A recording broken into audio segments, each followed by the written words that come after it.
This is AI.R. Artists in Residence Broadcasting, coming to you once a week from New York City.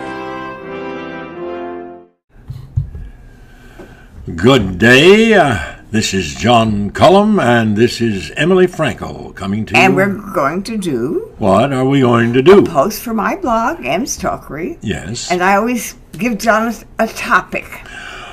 What is the topic for today? I've been looking at some things for my blog. Uh-huh. And thinking about you. No, okay. And this voice of yours. John. Yes, my dear. This voice of yours is a knockout. Oh, well. The way in which you sing sometimes just goes beyond anything anybody else does. Now, that could just be me, right? I'm prejudiced. Yes, I think maybe that could be just you. But that's a big voice you have, and that's not because you grew up always wanting to be a singer. No, How in the world did you find your way into singing? Well, singing. You're singing. You sing beyond a normal power. Yeah, well, we did a lot of singing in our house. My mother was a good pianist. She never sang, but the family sang, and she always played. So we would have gatherings where we'd sing a lot of songs, and that was always group singing. And I learned a couple of little ditties that very, very young. My favorite, I think, was I'm a lazy little doggy and my name is Tot. I can sit for half an hour on the same small spot. But if you say come Toddy and a-walking we shall go, you really must excuse me if I say no, no. So people would ask me to sing, and I was always very reluctant, or at least I pretended to be, and I would leave the room even. And this would usually be on a Sunday when there were about 10 or 15 of relatives sitting around after a big dinner. You'd hide?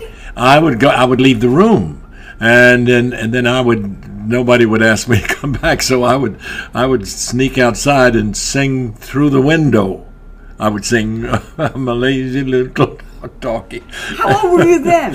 I was 9 or 10, yeah. 9 or 10 was apparently an age where you were beginning to flower. Well, I was beginning to try to get attention all the time. And I had a very, very spotty career in terms of singing. Although I loved to sing in choral groups. But did you know that you had a good voice? I didn't have a good voice, so I didn't. John, you have a remarkable voice. Well, Emily, I was fired from 2 church jobs because that's church jobs or something else. Well, yeah. Well, I couldn't keep the music straight. I would be so nervous, my knees would knock, and I'd sing about a quarter of a tone sharp. Like what kind? You did? Well, I'd get nervous, and they.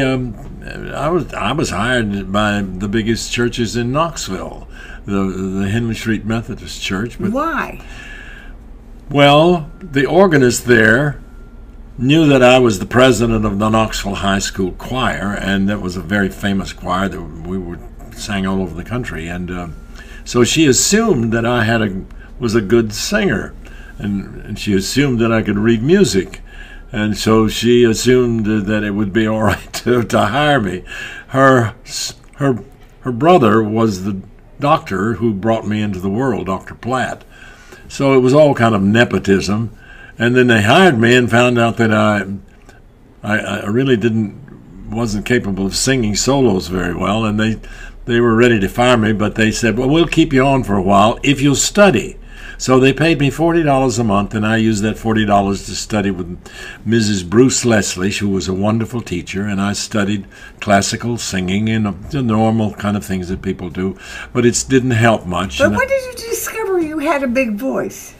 I never did discover it, Emily. Well, how in the world did you do those recordings? Emily, when I got into Camelot, my first Broadway show, I was hired because Bud Whitney, Alan J. Lerner's assistant, saw me do the chorus in Henry V.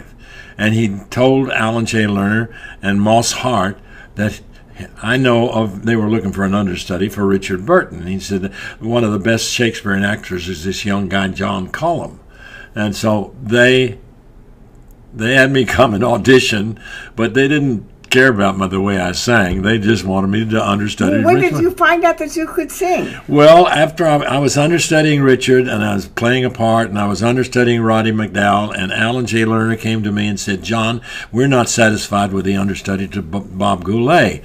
I want you to re-audition for me." I said, "Wait a minute, Alan, I can't really sing that well. Give me a chance to do something." He said, "No, I want you to audition." So I auditioned, and then he came up to me and said, "John, you're absolutely right. You don't sing well enough."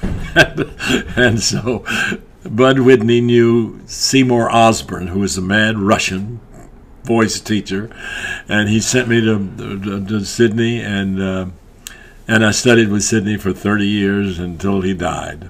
And the voice bloomed and bloomed and bloomed. John Cullum, your voice is exceptional, and I don't know where it came from.